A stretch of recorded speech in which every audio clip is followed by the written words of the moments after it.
शान्तकारं भुजगशयनं पद्मनाभं सुरेशं विश्वधारं गगनसदृशं मेघवर्णं शुभांगं लक्ष्मीकान्तं कमलनयनं योगविद्यावरं विष्णु वन्दे शशिवर्णं चतुर्भुजं प्रसन्नवदनं ध्यायेत् सर्वविघ्नोपशान्तये व्यासं वसिष्ठनप्तारं शक्तिः पौत्रमकल्मषं पराशरात्मजं वन्दे शुकतातं तपोनिधिं व्यासाय विष्णुरूपाय व्यासरूपाय विष्णवे नमो वै ब्रह्मनिधये वासिष्ठाय नमो नमः अविकाराय शुद्धाय नित्याय परमात्मने सदैकरूपरूपाय विष्णवे सर्वजिष्णवे यस्य स्मरणमात्रेण जन्मसंसारबन्धनात् विमुच्यते नमस्तस्मै विष्णवे प्रभविष्णवे ॐ नमो विष्णवे प्रभविष्णवे श्रीवैशम्पायन उवाच श्रुत्वा धर्मान् शेषेण पावनानि च सर्वशः युधिष्ठिरः शान्तनवं पुनरेवाभ्यभाषत युधिष्ठिर उवाच किमेकं दैवतं लोके किं वाक्येकं परायणं स्तुवन्तः कं कमर्चन्तः प्राप्नुयुर्मानवः शुभम् ओ धर्म सर्वधर्माणां भवतः परमो मतः किं जपन्मुच्यते जन्तुर्जन्म संसारबन्धनात् श्रीभीष्मोवाच जगत्प्रभुं देवदेवमनन्तं पुरुषोत्तमं भुवन्नाम सहस्रेण पुरुषः सततोत्थितः तमेव चार्चयन् नित्यं भक्त्या पुरुषमव्ययम् ध्यायन् स्तुवन् नमस्यञ्च यजमानस्तमेव च अनादिनिधनं विष्णुं सर्वलोकमहेश्वरं लोकाध्यक्षं स्तुवन् नित्यं सर्वदुःखातिगो भवेत् ब्रह्मण्यं सर्वधर्मज्ञं लोकानां कीर्तिवर्धनं लोकनाथं महद्भूतं सर्वभूतभवोद्भवम् एष मे सर्वधर्माणां धर्मोऽधिकतमो मतः यद्भक्त्या पुण्डरीकाक्षं स्तवैरर्चेन्नरस्तदा परमं यो महत्तेजः परमं यो महत्तपः परमं यो महद्ब्रह्म परमं यः परायणम् पवित्राणां पवित्रं यो मङ्गलानां च मङ्गलम् दैवतं देवतानां च भूतानां योगयः पिता यतः सर्वाणि भूतानि भवन्त्यादियुगागमे यस्मिंश्च प्रलयं यान्ति पुनरेव युगक्षये तस्य लोकप्रधानस्य जगन्नाथस्य भूपते विष्णोर्नाम सहस्रं मे शृणु पापभयापहम् यानि नामानि गौणानि विख्यातानि महात्मनः ऋषिभिः परिगीतानि तानि वक्ष्यामि भूतये ऋषिर्नाम सहस्रस्य वेदव्यासो महामुनिः छन्दोनुष्टुप् तथा देवो भगवान् देवकीसुतः अमृतांशुद्भवो बीजं शक्तिर्देवकीनन्दनः प्रसामा हृदयं तस्य शान्त्यर्थे विनियुज्यते विष्णुं जिष्णुं महाविष्णुं प्रभविष्णुं महेश्वरम् अनेकरूपदैत्यान्तं नमामि पुरुषोत्तमम् अस्य श्रीविष्णुर्दिव्यसहस्रनामस्तोत्रमहामन्त्रस्य श्रीवेदव्यासो भगवान् ऋषिः अनुष्टुप् छन्दः श्रीमहाविष्णुः परमात्मा श्रीमन्नारायणो देवता अमृतांशोद्भवो भानुरिति बीजं देवकीनन्दनः स्रष्ठेति शक्तिः उद्भवः शोभनो देव इति परमो मन्त्रः शङ्खबृन्नन्दकी चक्रीति कीलकम् शार्ङ्गधन्वा गदाधर इत्यस्त्रम् रथाङ्गपाणिरक्षोभ्य इति नेत्रम् त्रिसामा सामागसामेति कवचम् आनन्दं परब्रह्मेति योनिः ऋतुः सुदर्शनकाल इति दिग्बन्धः श्रीविश्वरूप इति ध्यानम् श्रीमहाविष्णु प्रीत्यर्थे श्रीसहस्रनाम जपे विनियोगः ध्यानम् श्रीरोदन्वत्प्रदेशे शुचिमणिविलसत्सैकते मुक्तिकानां माला क्लप्तासनस्थ स्फटिकमणिनिभैर्मौक्तिकैर्मण्डिताङ्गः शुभ्रैरभ्रैरदभ्रैरुपरि विरचितै मुक्तपीयूषवर्षैः आनन्दीनः पुनीयादरिनलिनगदशङ्खपाणिर्मुकुन्दः भुक्पादौ यश्च नाभिर्वियदसुरनिलश्चन्द्रसूर्यौ च नेत्रे कर्णाभाषः शिरोधोर्मुखमपि दहनु यश्च वास्तेयमब्धिः अन्तस्थं यस्य विश्वं सुरनरखगो भोगी गन्धर्वदैत्यैः चित्रं रम्यते तं त्रिभुवनवपुषं विष्णुमीशं नमामि ॐ नमो भगवते वासुदेवाय शान्ताकारं भुजगशयनं पद्मनाभं सुरेशं विश्वधारं गगनसदृशं मेघवर्णं शुभाङ्गम् लक्ष्मीकान्तं कमलनयनं योगिरिध्यानगम्यं वन्दे विष्णुं भवभयहरं सर्वलोकैकनाथं मेघश्यामं पीतकौशेयवासं श्रीवत्साङ्कं कौस्तुभोद्दासिताङ्गं पुण्योपेतं पुण्डरीकायताक्षं विष्णुं वन्दे सर्वलोकैकनाथं नमः समस्तभूतानमादिभूताय भूभृते अनेकरूपरूपाय विष्णवे प्रभविष्णवे सशङ्खचक्रं सकिरीटकुण्डलं सपीतवस्त्रं सरसीरुहेक्षणं सहारवक्षस्थलशोभिकौस्तुभं नमामि विष्णुं शिरसा चतुर्भुजम् छायायां पारिजातस्य हेमसिंहासनोपरि आसीनमम्बुदश्यायं मायताक्षमलङ्कृतं चन्द्राननं चतुर्बाहुं श्रीवत्साङ्कितवक्षसं रुक्मिणी सत्यभामाभ्यां सहितं कृष्णमाश्रये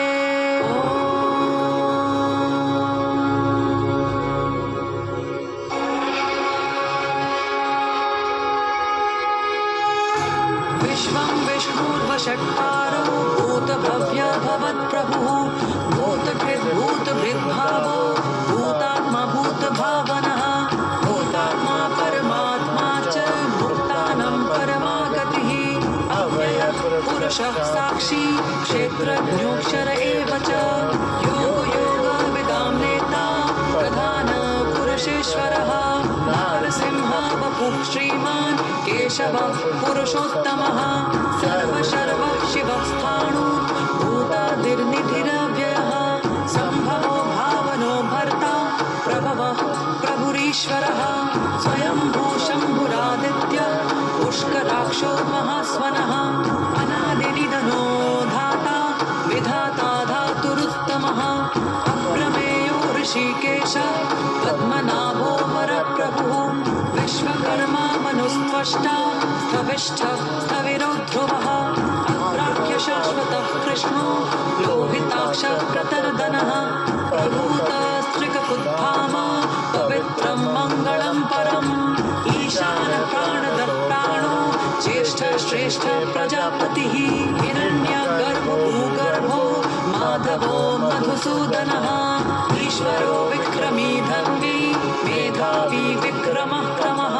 अनुत्तमो दुराधर्षः कृतज्ञः कृतिरात्मवान् सुरेशः शरणं शर्म विश्वरेता प्रजाभवः संवत्सरो व्याळ प्रत्ययः सर्वदर्शनः अजः सर्वेश्वरः सिद्धः सिद्धि सर्वादिरच्युतः वृषाकवीरमेयात्मा सर्वयोग विनिश्चितः वसुर्वसुमना सत्य समात्मा संवितः समः अमोघः पुण्डरीकाक्षो वृषकर्मा वृषाकृतिः रुद्रो बहुशिरा बभ्रूत् विश्वयोनिषु चिष्टवः अमृतः शाश्वतस्थाणु वरारोहो महातपः सर्वगः सर्वविद्भानु विश्वक्सेनो जनार्दनः वेदो वेदविदव्यङ्गो वेदाङ्गो वेदवित्कविः लोकाध्यक्षसुराध्यक्षो धर्माध्यक्षः कृताकृतः चतुरात्मा चतुर्व्यूहश्च चतुर्दंष्ट्रश्चतुर्भुजः राजिष्णुर्भो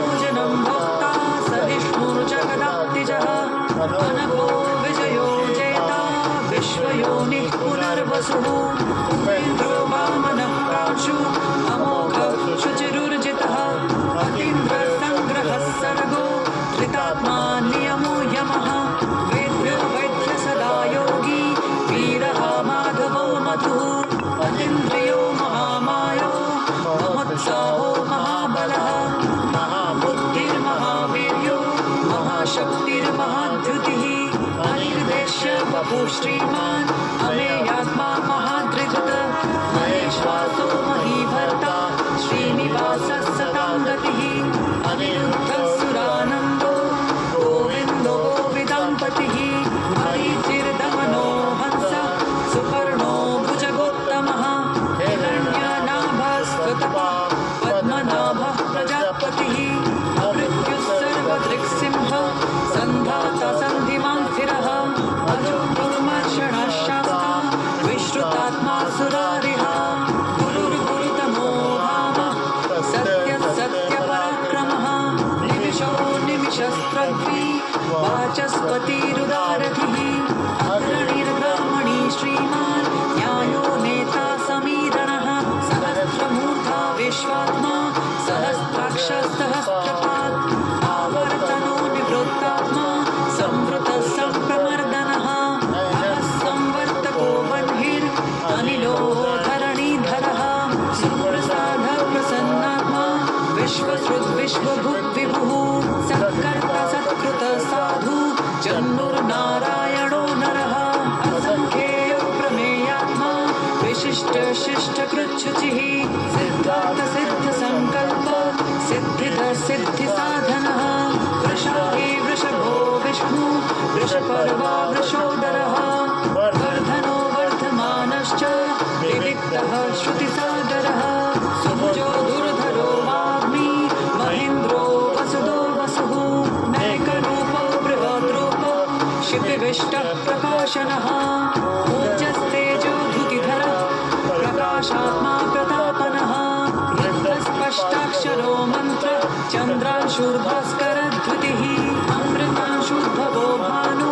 शशबिन्दुः सुरेश्वरः औषधं जगतस्तेतु सत्यधर्म पराक्रमः भूतभव्य भवन्नाथ पवनः पावनो नलः कामः कामकृत्कान्त कामः कामप्रदः प्रभुः युगादिकृत्युगावर्तो नैकमायो महाशनः अदृश्यो व्यक्तरूपश्च सहस्रचिदनन्तचित् इष्टो विशिष्टशिष्टेष्ट शिखण्डी नहुषो वृषः क्रोधः क्रोधकृत्कर्ता विश्वबाहुर्महीधरः अच्युतः प्रथितः प्राणः प्राणदो वासवानुजः अपान्निधिरधिष्ठानः मप्रमत्तः प्रतिष्ठितः स्कन्दधरो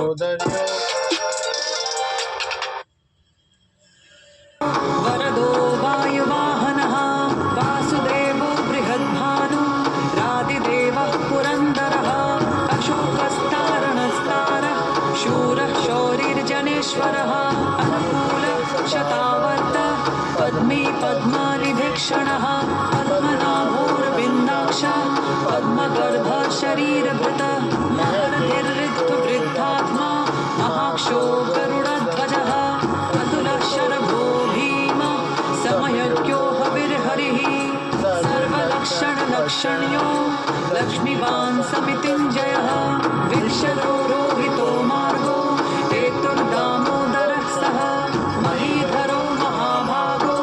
वेगवानमिताशनः उद्भवः क्षोभणो देव श्रीगर्भः परमेश्वरः कारणं कर्ता विकर्ता गहनोद्भवः व्यवसायो व्यवस्थानः संस्थानस्थानदोद्भवः परमस्पष्ट तुष्टः पुष्टः शुभेक्षणः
महेश्वरः धर्मगुप्तर्वकृद्धर्मी सदसक्षरसतक्षरम् अविज्ञाता सहस्राशु विधाता कृतलक्षणः गमस्तिनेमिस्तत्त्वस्थ सिंहो भूतो महेश्वरः आदिदेवो महादेवो देवेशो देववृद्गुरुः उत्तरो गोपतिर्गोप्ता ज्ञानगम्यः पुरातनः शरीरभूतभृद्भोक्ता कपीन्द्रो भूरिदक्षिणः सोमको मृतपत्सोमः गुरुजित् पुरुषत्तमः विनयो जयः सत्यसन्धो दाशार्हः साध्वतां पतिः जीवो विनयिता साक्षी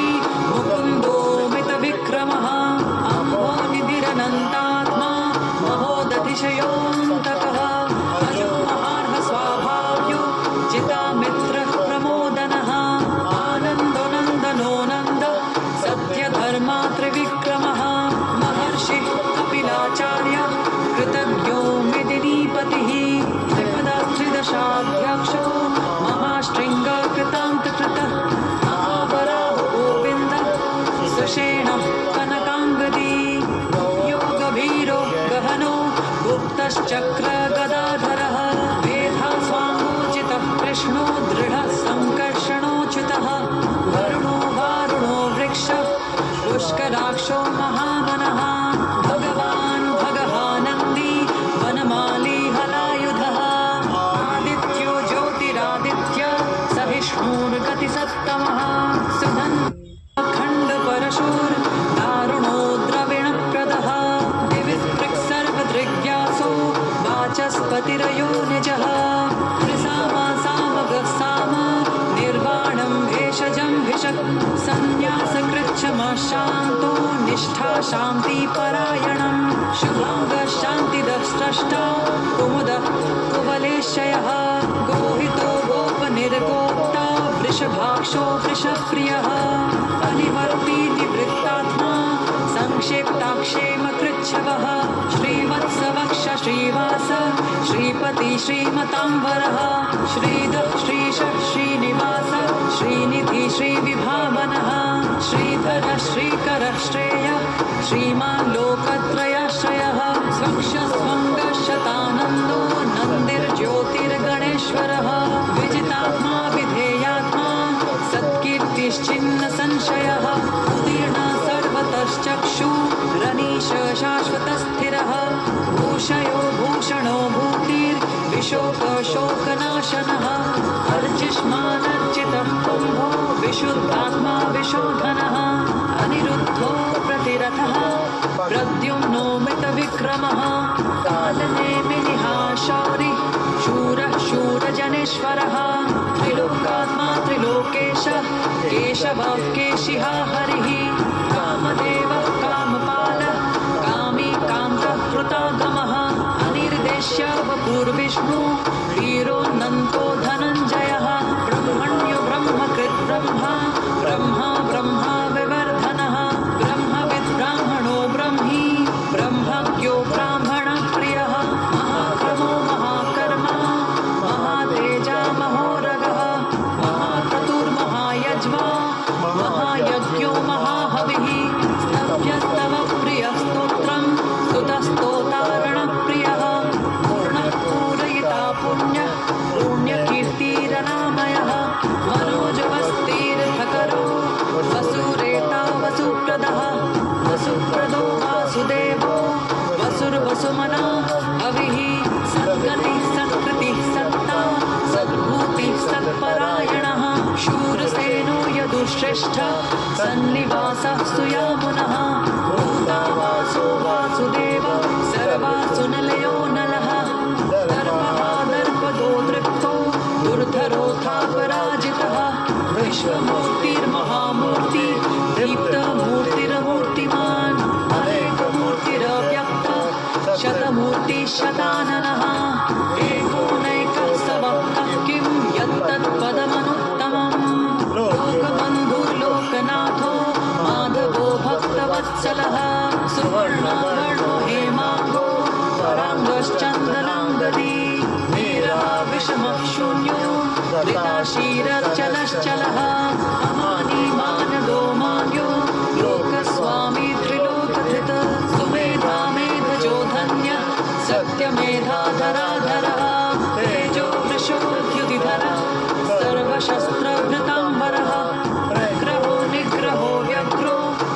चतुर्शृङ्गो गदाग्रजः चतुर्मुक्तिश्चतुर्बाहुश्चतुर्व्यूहश्चतुर्गतिः चतुरात्मा चतुर्भावश्चतुर्वेद विवेकपात् समावर्तो विवृत्तात्मा दुर्जयो दुरतिक्रमः दुर्लभो दुर्गमो दुर्गो दुरावासो दुरारिहा शुभाङ्गो लोकसारङ्गः स्तुतन्तुस्तन्तुवर्धनः इन्द्रकर्मा महाकर्मा कृतकर्मा कृतागमः उद्भवः सुन्दरः सुन्दरो रत्ननाभः सुलोचनः भर्गो वाजसनिः शृङ्गी जयन्तः सर्वविजयी सुवर्णबिन्दुरक्षोभ्य सर्वभागीश्वरेश्वरः महारथो महागर्तो महाभूतो महानिधिः कुमुदः कुन्दरः कुन्दः पर्जन्यपवनोन्निलः अमृताशोऽमृतवपुः सर्वज्ञ सर्वतोमुखः सुलभः सुव्रतः सिद्धः शत्रुजिच्छत्रुतापनः निवृतो दुम्बरोऽश्वत्थः चाणूरान्ध्रनिषूदनः सहस्राची सप्तजिह्वः सप्तधा सप्तवाहनः अमूर्तिरनघोचिन्त्यो भयकृद्भयनाशनः अणुर्बृहत्कृशस्थूलो गुणवृन्निर्गुणो महान् अधृतस्वधृतस्वास्य प्राग्वंशो वंशवर्धनः भारकृत्कथितो योगी योगिशः सर्वकामदः आश्रमाश्रमणः श्यामः सुपर्णो वायुवाहनः धनुर्धरो धनुर्वेदो दण्डो दमयितादमः अपराजितः सर्वसहो नियन्ता नियमो यमः सत्त्ववान् सात्विकः सत्यधर्मपरायणः अभिप्रायप्रियार्होः प्रियकृत्प्रीतिवर्धनः विहाय सगतिर्ज्योति सुरुचिर्हुतभुग्विभुः रविर्विरोचना सूर्यः सविता रविलोचनः अनन्तहुतभोक्ता सुखदो नैकदोऽग्रजः अनिर्विण्णः सदामर्षि लोकाधिष्ठानमद्भुतः सनातनतमः कपिलः कपिरव्ययः स्वस्ति कृत्स्वस्ति स्वस्ति भुक्स्वस्ति दक्षिणः अरुद्रकुण्डलीचक्री विक्रम्यूर्जितशासनः शब्दातिगः शब्दसः शिशिरः शर्वरीकरः अक्रूरपेशलो दक्षो दक्षिणः क्षमिणाम्बरः वेदोत्तमो वीतभय पुण्यश्रवणकीर्तनः उत्तारणो दुष्कृतिः पुण्यो दुःस्वप्ननाशनः वीरः रक्षणः सन्तो जीवनः पर्यवस्थितः अनन्तरूपोऽनन्तश्रीर्जितमन्युर्भयापहः चतुरस्रो गभीरात्मा विदिशो व्यादिशो दिशः अनादिभूर्भुवो लक्ष्मी सुवीरो रुचिराङ्गदः जननो जनजन्मादि भीमो भीमपराक्रमः आधारनिलयो धाता पुष्पहासः प्रजागरः ऊर्ध्वगः सत्पथाचारः प्राणादः प्रणवः पणः प्रमाणं प्राणनिलयः प्राणधृत्प्राणजीवनः तत्त्वं तत्त्वविदेकात्मा जन्म मृत्युजरातिगः भूर्भुवः स्वस्तरुस्तारः सविता प्रपितामहः यज्ञो यज्ञपतिर्यज्वा यज्ञाङ्गो यज्ञवाहनः यज्ञकृत्यग्नि यज्ञभुक्यज्ञसाधनः यज्ञान्तकृत्यग्नगुह्यो मन्नमन्नाद एव च आत्मयोनिः स्वयं जातो रेखानः सामगायनः देवकीनन्दनस्रष्टा क्षितीशपापनाशनः शङ्खबृन्नन्दकी चक्री शाङ्गधन्वा गदाधरः रथाङ्गपाणिरक्षोभ्य सर्वप्रहरणायुधः श्रीसर्वप्रहरणायुध ॐ नमो इति वनमाली गदिशाङ्गी शङ्खी चक्री च नन्दकी श्रीमान्नारायणो विष्णुर्वासुदेवोऽभिरक्षतु श्रीवासुदेवोऽभिरक्षतु ॐ नमो इति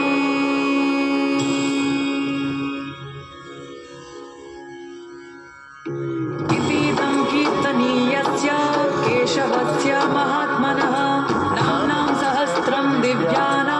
नामाशेषेण प्रकीर्तितं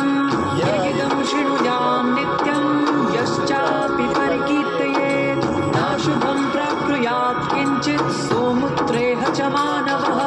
वेदान्तगो ब्राह्मणः स्यात् क्षत्रियो विजयी भवेत् वैश्यो धनसमृद्धिः स्यात् क्षुद्रसुखमवाप्नुयात् धर्मार्थी प्राप्नुयात् धर्ममर्थार्थी चार्थमाप्नुयात् कामानवाप्नुयात् कामी प्रजार्थी चाप्नुयात् प्रजा भक्तिमान् यः सदोत्थाय शुचिस्तत्कर्तमानसः सहस्रं वासुदेवस्य नाम्नामेतत् प्रकीर्तयेत् प्राप्नोति विपुलं ज्ञाति प्राधान्यमेव च अचलां श्रियमाप्नोति श्रेयः प्राप्नोत्यनुत्तमं न भयं क्वचिदाप्नोति वीर्यं तेजश्च विन्दति भवत्यरोगो द्युतिमान् बलरूपो गुणान्वितः रोगातो मुच्यते रोगात् बद्धो मुच्येत बन्धनात् भयान् मुच्येत भीतस्तु मुच्यतापन्न आपदः दुर्गाण्य तितरत्याशु पुरुषः पुरुषोत्तमं स्तुवन्नाम सहस्रेण नित्यं भक्तिसमन्वितः वासुदेवाश्रयो मर्त्यो वासुदेवपरायणः सर्वपापविशुद्धात्मा याति ब्रह्म सनातनं न वासुदेवभक्तानां शुभं विद्यते क्वचित् जन्म मृत्युजरा व्याधि भयं नैवोपजायते इमं स्तवमदीयानः श्रद्धभक्तिसमन्वितः युज्येतात्मसुखक्षान्ति श्रीधृति स्मृतिकीर्तिभिः न क्रोधो न च मात्सर्यं न लोभो नाशुभा मतिः भवन्ति कृतपुण्यानां भक्तानां पुरुषोत्तमे यो स चन्द्रार्कनक्षत्रा On the first Kalashtami of the year, join नक्षत्राखं दिशो भूर्महो दधिः वासुदेवस्य वीर्येण विधृतानि महात्मनः ससुरासुरगन्धर्वं सयक्षोरगराक्षसं जगद्वशे वर्ततेदं कृष्णस्य सचराचरम् इन्द्रियाणि मनोबुद्धि सत्त्वं तेजो बलं धृतिः वासुदेवात्मकान्याहुः क्षेत्रं क्षेत्रज्ञ एव च सर्वागमानमाचारः प्रथमं परिकल्पितः आचार प्रथमो धर्मो धर्मस्य प्रभुरच्युतः ऋषयः पितरो देवा महाभूतानि धातवः जङ्गमाजङ्गमं चेदं जगन्नारायणोद्भवं योगो ज्ञानं तथा साङ्ख्यं विद्या शिल्पादिकर्म च वेदशास्त्राणि विज्ञानमेतत् सर्वं जनार्दनात् एको विष्णुर्महद्भूतं पृथग्भूतान्यनेकशः त्रीन् लोकान् व्याप्य भूतात्मा भुक्ते विश्वभुगव्ययः इमं स्तवं भगवतो विष्णोर्व्यासेन कीर्तितं पठेद्य इच्छेत् पुरुषः श्रेयः प्राप्तुं सुखानि च विश्वेश्वरमजं देवं जगतः प्रभवाप्ययं भजन्ति ये पुष्कराक्षं न ते यान्ति पराभवं न ते यान्ति पराभवम् ॐ नम इति अर्जुन उवाच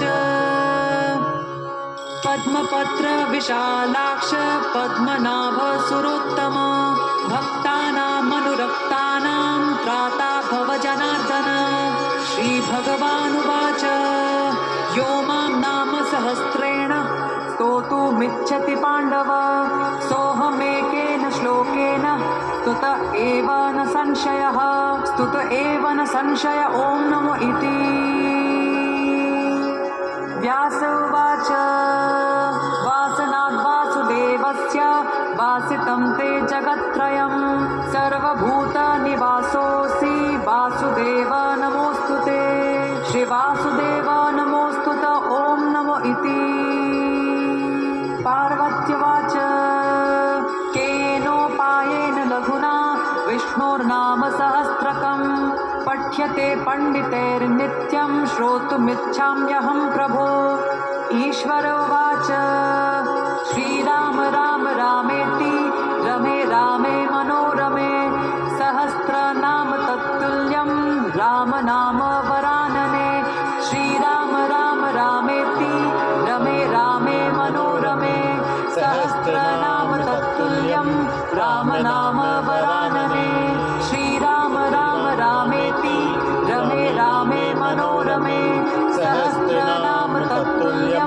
राम नाम वरानने श्रीराम नाम वरानन ॐ नम इति ब्रह्मोवाच नमोऽस्त्वनन्ताय सहस्रमूर्तये सहस्रपादाक्षिशिरोरुबाहवे सहस्रनाम्ने पुरुषाय शाश्वते सहस्रकोटियुगधारिणे नमः सहस्रकोटियुगधारण ॐ नम इति संजय उवाच यत्र योगेश्वर कृष्णो यत्र पार्थो धनुर्धरः तत्र श्रीर्विजयो भूतिर्ध्रुवा नीतिर्मतिर्मम श्रीभगवानुवाच अनन्याश्चिन्तयन्तो मां ये जनाः पर्युपासते तेषां नित्यभियुक्तानां योगक्षेमं वहाम्यहं परित्राणाय साधूनां विनाशाय च दुष्कृतां धर्मसंस्थापनार्थाय सम्भवामि युगे युगे आर्ता विषण्णाः शिथिलाश्च भीताः घोरेषु च व्याधिषु वर्तमानाः संकीर्त्य नारायण शब्दमात्रं विमुक्तदुःखा सुखिनो भवन्ति कायेन वाचा मनसेन्द्रियैर्वा बुद्ध्यात्मना वा प्रकृते स्वभावात् करोमि यद्यत् सकलं परस्मै नारायणायेति समर्पयामि इति श्रीविष्णुसहस्रनामस्तोत्रं समाप्तम्